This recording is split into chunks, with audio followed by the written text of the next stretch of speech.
Mantan superstar cilik Baim Alkatiri tiba-tiba muncul membeberkan nelangsa hidupnya. Baim mengaku sejak tahun 2022 tidak dinafkahi oleh sang ayah Fuad Khalil Alkatiri. Bahkan uang tabungan senilai miliaran rupiah dibawa kabur oleh sang ayah. Mirisnya komunikasi Baim juga diblokir. Sebaliknya sebagai seorang ayah, Ruben Onsu dan juga Rizky Bilar menjadi garda terdepan pelindung anaknya yang kembali menjadi sasaran bullying netizen. Apakah Ruben Onsu dan Rizky Bilar bisa menemukan pembuli anak mereka dan menjebloskan mereka ke penjara? Bersama saya Alicia Evita, kita akan mengulas nelangsa hidup Baim Alkatiri serta perjuangan Ruben Onsu dan Rizky Bilar dalam memberikan efek jera kepada pembuli anak mereka. Pemirsa, inilah Barista, berita artis ternama. Teman-teman, kalian pergi dulu sebentar ya. Kalian mau ketemu Mama. Kalian kangen sama Mama. Saksi ya, itu binatang apa? Kalian belum kenal. Kok mengkilat gitu sih? Tolong Ain ya Allah.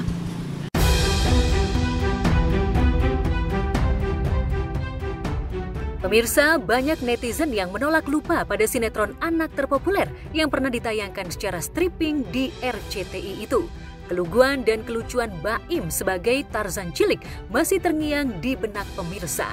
Jargon "tolong Baim ya Allah" bahkan kembali viral setelah Baim mendadak muncul ke hadapan publik. Mirisnya Baim muncul bukan untuk mempromosikan sinetron terbarunya, tetapi untuk mengungkap perilaku buruk ayahnya. Baim mengaku sudah 2 tahun tidak dinafkahi oleh ayah kandungnya sendiri. Pihak beliau itu ada nyampein, dari pihak keluarga besar dari ayah itu ada nyampein, ngakunya ada yang nelpon kayak, kenapa sih kok ngebongkar masalah keluarga, kenapa sih jelek-jelekin abah. Aku nggak ada jelek-jelekin abahku. Semua yang ku omongin itu fakta. Karena setiap kali ada orang nanya gimana abahmu masih ngasih uang jajan apa enggak, aku selalu jawab masih kok kadang-kadang. Aku masih berusaha nutupin jeleknya dia. Aku masih berusaha jaga namanya dia. Mungkin dia berusaha, mungkin dia pengen tanggung jawab, mungkin dia nggak ngilang selamanya. Tapi nyatanya 2 tahun ini nggak ada feedback apapun dari dia. Dia ngeblokir aku dan dia ninggalin hidupku, itu aku sakit hati banget. Tentang awal aku diblokir dan aku jujur aku nggak tahu alasannya kenapa. Karena aku waktu itu sekolah dan aku malam baru balik, sampai aku di rumah itu abangku bilang kayak, coba deh buka nomor WA lo. Kenapa emang? Enggak, nomor WA-nya Abah di HP lo. Liatin, blokir nggak? Aku lihat, aku cek chat, oh iya blokir. Buat orang yang bilang aku durhaka, kalian nggak ngerasain punya ayah kayak aku. Dan kalau aku durhaka, bagian mananya coba? Ada tau nggak? Bagian mana yang bilang aku durhaka?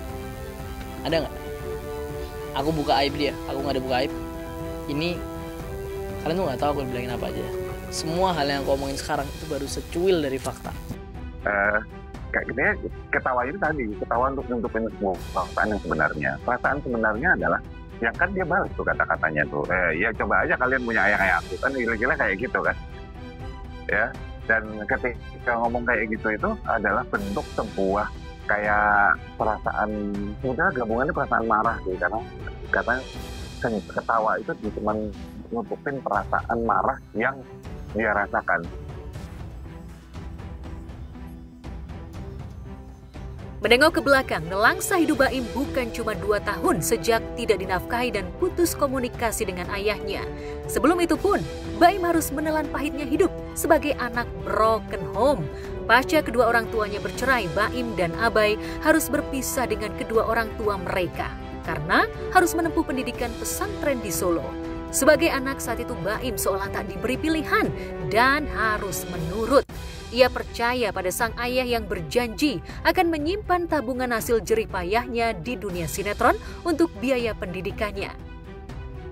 Dari keterangan Om dari pihak ibunya, Baim tahu ia pernah mendapatkan honor 15 juta per episode atau 450 juta dalam 1 bulan. Karena non-stop stripping dari tahun 2008 hingga 2013, Baim pernah menjadi miliarder cilik. Sayangnya harta puluhan miliar yang dikumpulkan Baim tidak dikelola atau diinvestasikan dengan baik. Sampai akhirnya aku jadi dulu salah satu artis cilik dengan bayaran terbesar. Berapa? Dulu per episode hampir 15 orang. 15 juta. Stripping. Stripping berarti hitungannya kalau sebulan 30 dong. Sehari se-episode. Ya 30 kali 15 juta. 15 juta. 450 juta. Satu bulan 2008 loh. 450 juta. Itu mungkin 2000, itu bayaranku segitu mungkin 2010 lah ya. 2010 lah. Juga 2000, ya 2009, 2008, 2009. Ya, tetap aja berarti lagi kan naik. Itu pada zaman itu gede banget. Iya, 15 tahun lah anggaplah. Itu kayak sekarang kayak 1,5 M lah paling. 450 juta. Tar dulu gue bantuin nih biar gue 3, ngukur tabungan lu berapa 365. gitu. Kali kok 365? 1 tahun. Sebulan. 450 sebulan kan? Oh iya, 450 sebulan. Kali 12. 5,4 miliar setahun. Kali 6. 6 apa 7? 6. Kan 6. itu 2008. Ini tapi kotor tenang aja, tenang. Ya, Ini kotor. Kita bilang kemungkinan. Ya, 32,4 miliar. Aku kan nggak full stripping. Aku Yeah. berhenti stripping 2013, 2000. Oke. Tapi kan ada iklan, aku iklannya itu berapa ratus juta. Wow. Lalu benarkah Baim hanya ditinggalkan sebuah rumah sederhana di kawasan Setu Babakan, Jakarta Selatan yang suratnya dipegang oleh keluarga ayahnya? Ayah tuh nggak pernah konfirmasi ke aku sampai ketika aku SMP itu kan rumah dijual aku SD ya. Mungkin aku kelas 6 atau aku mau masuk pondok itu rumah itu dijual. Ketika SMP itu aku sempat nanya kayak, "Bah, rumah di Setu mana sih?" Loh, rumah Setu kan udah laku ya. So kayak cuma ya tanpa kepikiran apapun ya, karena aku masih kecil juga kayak aku nggak seberapa kepikiran aku kayak so kayak sempat pikir kayak, nah kok gue nggak ngerasain duitnya ya. Itu masih ada, itu rumah yang masih ada, sisa itu doang di Jakarta. Aku sekarang di Malang, di Jakarta aku pindah-pindah, masih aku mondar mandir lah. Buat saya, dia punya kemampuan kecerdasan emosi cukup bagus. Yaitu apa? Tidak meledak-ledak. Kan banyak orang di luar sana kalau ngomong dia udah tetap kalem, tetap santai itu. Cuman dia bilang memang ada hal-hal yang memang dia nggak tahan juga. Ya masih banyak lagi yang saya buka nih, tinggal tunggu aja gitu kan. Nah itu kan karena sebenarnya udah ketahan akumulasi dari lama.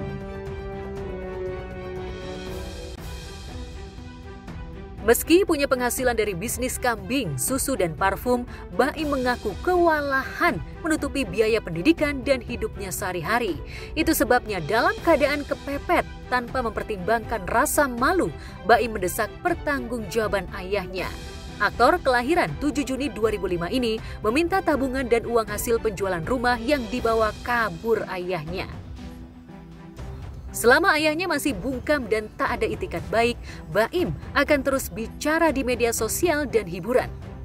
Komunikasi terakhir Lebaran, dan itu cuma 2023. Dan itu cuma kayak dia udah minal aidin aja, nggak ada apa-apa lagi. Aku bakal terus pick up.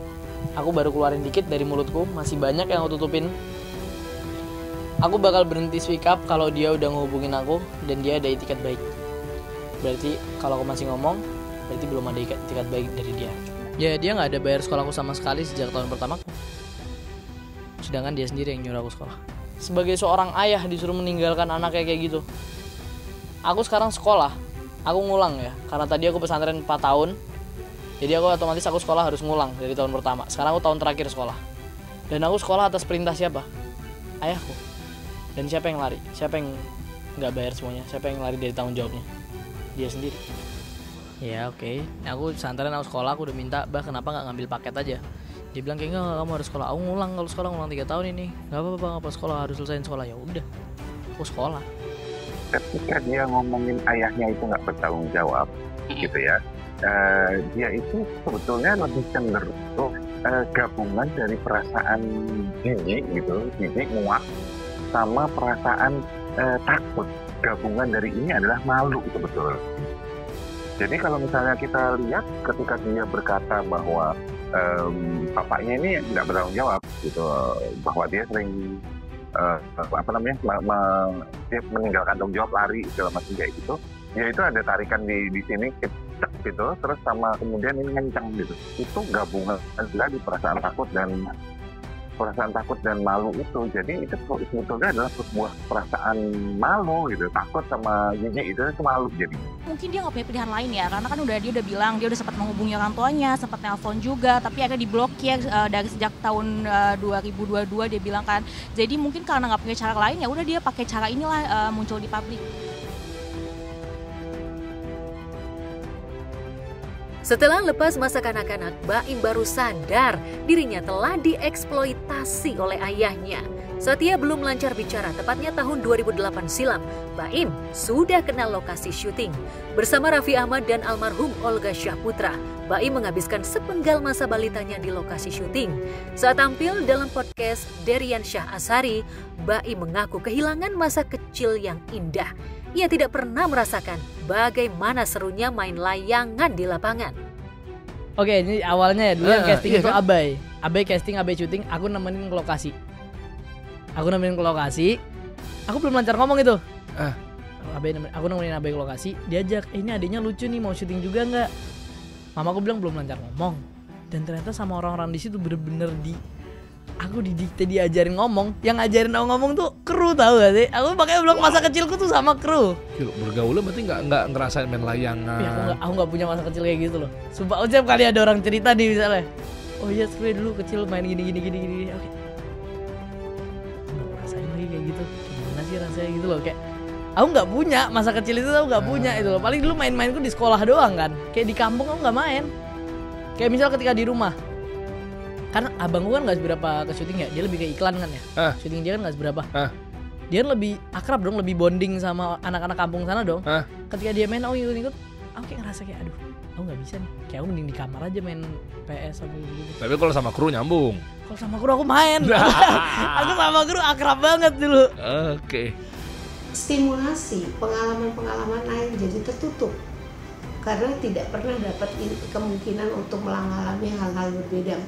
Main dengan teman sebaya yang seperti apa, melakukan apa, adventurir dengan teman-temannya, mungkin dia nggak pernah dapat gitu. Makanya itu menjadi sesuatu menurut saya membebani anak, dan itu sebaiknya tidak dilakukan oleh para orang tua. Itu bisa jadi eksploitasi. Tapi kalau misalnya dia terserah, kalau dia mau ya boleh. Kalau tuh, nah orang tua kan selalu berkilanya enggak kok, dia nggak merasa bosan karena di sana juga banyak temannya tuh siapa? Orang tua kan sebagai kru semua gitu, tapi dia nggak punya teman sebaya. Bagi artis cilik usia balita, syuting sampai pukul 10 malam tentu saja terasa berat. Baim ingat dirinya nyaris tak bisa membuka mata lantaran harus syuting dalam keadaan mengantuk. Saking populernya sosok Baim saat itu, media hiburan juga pemerhati dan aktivis anak sempat menyoroti sikap Fuad Khalil Al-Katiri dan Sakina, orang tua Baim. Saat itu Sakina menyebut putranya memang hobi tampil di depan kamera.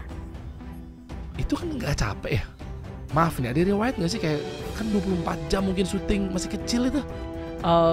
Jujur pas kecil nggak ada. Aku kayak mungkin karena udah habit ya, karena udah anggapannya kayak udah kebiasaanku dari kecil ya. Oke. Aku jujur ya udah sebiasa itu di lokasi. Pernah aku sampai kayak aku tiduran di lokasi apa itu, kayak itu udah hal yang biasa lah. Mungkin orang-orang di luar nggak tahu nih kita di lokasi secapek apa waktu itu ya.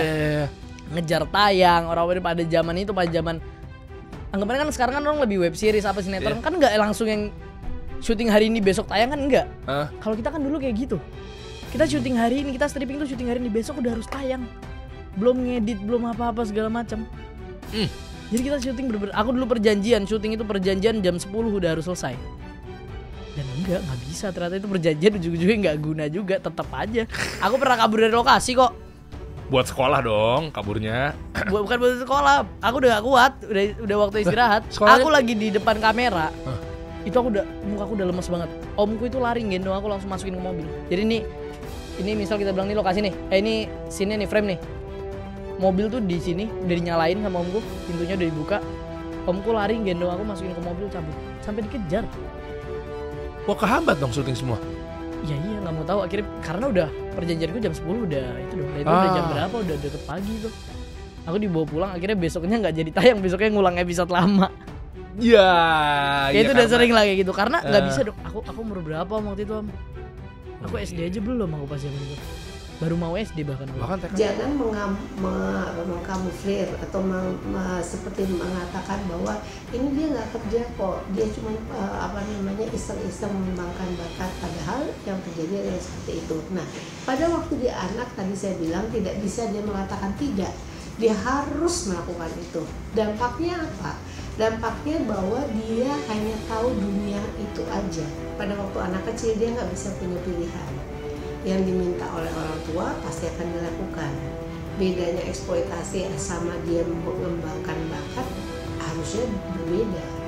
Misalnya, kalau dia terikat kontrak itu sudah pasti bekerja.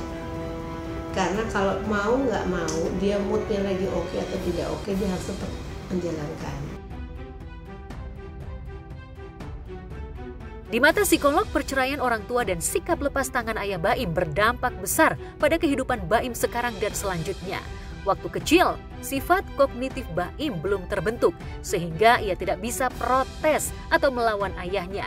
Tapi setelah memasuki usia dewasa muda, Baim ingin menuntut haknya sebagai anak. Terlebih, ia pernah menjadi mesin uang bagi keluarga. Selalu di ayah. Jadi selalu di ayah, aku sempat nanya mamaku kan, Mama dapat apa sih selama aku syuting bertahun-tahun tuh, Mama ada penghasilan apa gitu loh. Dan mamaku cuma jawab, Mama tuh cuma dikasih 10% sama yang dulu mungkin enggak, karena dulu masih ya kebutuhanku terpenuhi. Tapi mungkin sejak SMP tuh ngerasa kayak kok kurang ya, karena aku kerja dari kecil gitu. So kayak udah mulai ngerasa ada yang janggal sih waktu itu. Waktu kecil, kenapa dia tidak bisa berkata apa-apa? Karena tingkat perkembangan kognitifnya juga belum sampai untuk menyusun kata-kata untuk protes sama ayahnya. Dan ini juga mesti dilihat lebih jauh, uang itu apakah dipakai oleh bapaknya pribadi atau untuk kebutuhan keluarga. Tetap aja yang salah adalah kenapa orang tua tidak menjadi pencari nafkah. Kenapa pencari nafkahnya harus anaknya? Penjelasan perlu. Karena ini urusannya bukan bisnis. Ini ada aliran darah yang kemudian namanya anak dengan ayah. Kenapa dia ingin tahu bapak kok tega seperti itu? Kalau dia nggak tahu misalnya bapak terlilit hutang, nah bapak ini kan dia nggak tahu itu. Jadi memang nggak bisa hanya uang kembali terus apa-apa beres, karena ada hati, ada rasa yang kemudian harus dijawab juga. Kenapa sampai dia mengalami masa sulit sampai saat ini gitu. Pastinya prihatin ya, karena kan Baim juga udah cukup lama nggak muncul di layar kaca. Apalagi sejak terakhir dia main sinetron itu terakhir, dia nggak pernah muncul di layar kaca dan tiba-tiba bikin cerita yang bikin terenyuh ya, karena nggak pernah tahu sebelumnya nasib dia kayak gimana. Kaget dan prihatin sih ya, karena kan Baim udah lama nih nggak muncul, terus tiba-tiba dia muncul ditelantarin sama bapaknya gitu. Saat menggelar preskon di depan awak media, Baim berusaha mengontrol emosinya saat wartawan menyinggung keberadaan ayahnya di Australia. Setelah besar, Baim baru sadar gaya hidup ayahnya berubah setelah memegang uang hasil jerih payah anaknya. Dan yang membuat Baim semakin kecewa saat dirinya tak lagi menjadi tulang punggung keluarga. Gaya hidup ayahnya tetap high class, sementara ia tak punya pekerjaan tetap. Walhasil, tabungan Baim diduga dikuras habis untuk menutupi gaya hidup hedon ayahnya yang diduga kini menetap di Australia bersama istri ketiganya. Mama siapa ya? Emang ada mama lain? Mamaku ada 2. Ayahku habis cerai sama mamaku nikah lagi. Mamaku juga udah nikah lagi. Sama-sama udah punya keluarga masing-masing lah. Tapi tetap aja tanggung jawabku kan di ayah kandungku dong. Oh iya. Oh berarti abah nikah lagi. Nah sekarang berarti hidup bahagia di Australia. Enggak kan, cerai lagi. Enggak, gue pikir di Australia tuh hidup bahagia gitu. Di Australia negeri katanya. Enggak. Gitu di Sydney gitu. Enggak, berlabuh. Cerai lagi? Cerai lagi. Ya gue gak mau nanya Aibmes ya, maksudnya bisa. Iya. Ya gak usah ditanyain lah, udah cerai 2 kali tuh udah itu udah 2 kali masalah aja loh. Kerja dia kerja, cuman aku jamin nggak bisa nutupin gaya hidupnya dia, jamin aku nggak bisa. Kok gaya hidup? Oh iya ya, ayahku tuh maksudnya ayahku tuh walaupun udah tua ya tapi masih gaul orangnya, itu keren sih, itu jujur itu keren sih. Makanya ayahku ya masih punya kehidupan lah, walaupun dia masih punya kehidupan, itu keren. Itu mungkin hobi dia apa itu terserah lah, urusan dia. Banyak sih kayak ya Ya aku nggak tahu lah aku udah kehilangan apa aja ya. Intinya yang aku minta sekarang, aku minta tanggung jawaban. Maksudnya kayak duit sekolah aku apa semua ganti, bayar semua. Dan aku minta rumahku balik atas namaku. Mungkin dendam karena dia merasa saya dulu kan dia nggak bisa mikir karena dia masih kecil. Setelah besar, belum lagi input dari keluarganya, ibunya dan sebagainya tuh bapak kamu yang bawa. Dan jadi akhirnya anak jadi tidak suka sama bapaknya. Padahal kan di dalam agama nggak ada juga bekas anak, yang ada adalah bekas pasangan, itu istri atau suami. Tapi anak nggak ada bekas, berarti tanggung jawab itu harus ada sebetulnya. 2 tahun terakhir Baim tinggal di Malang bersama abang dan ibundanya. Ia mengaku masih bolak-balik Malang Blitar untuk mengurus bisnis yang diretas bersama pamannya. Meski pernah menjadi superstar cilik, dalam berbisnis Baim mengaku tidak bisa mengandalkan nama besarnya di dunia hiburan. Pendapatannya dari dunia bisnis hanya cukup untuk bertahan hidup, tapi tidak bisa mengcover biaya pendidikan sampai jenjang sarjana. Kehidupan Baim sangat kontras dengan rekan seangkatannya seperti Nizam. Nizam mengaku tidak kesulitan membiayai kuliahnya karena honor syutingnya dulu diinvestasikan ke bidang properti hingga menjadi mesin uang baru bagi keluarganya. Karena aku masih kecil, jadi kan masih dikelola sama orang tua.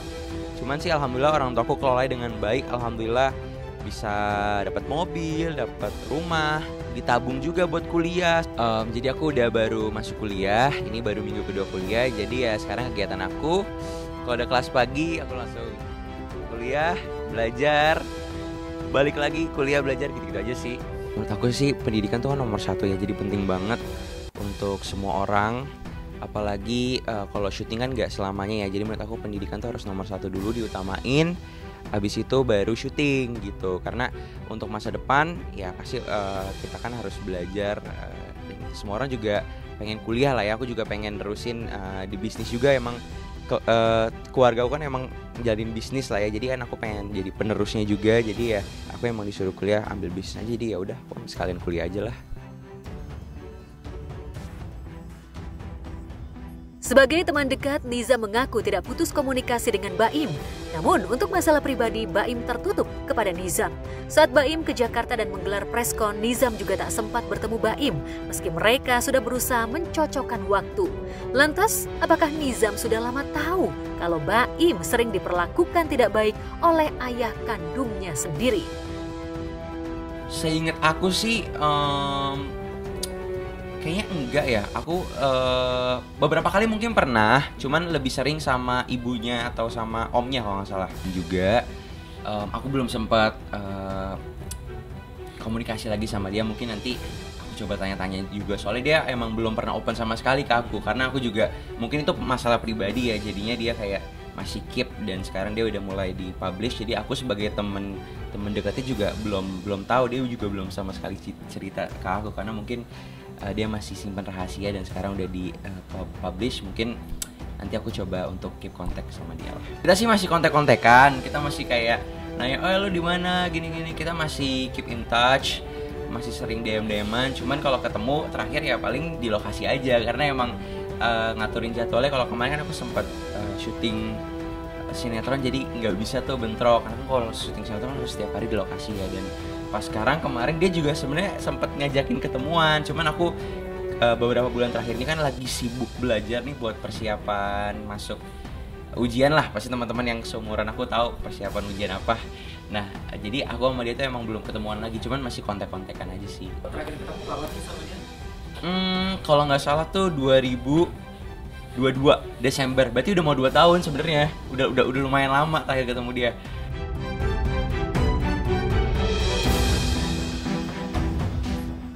Selain Nizam, Baim juga pernah akrab dengan Noval dan Acel, anak Moldi Raja. Bersama abai-abangnya, mereka berempat pernah menggawangi grup band Raja Cilik.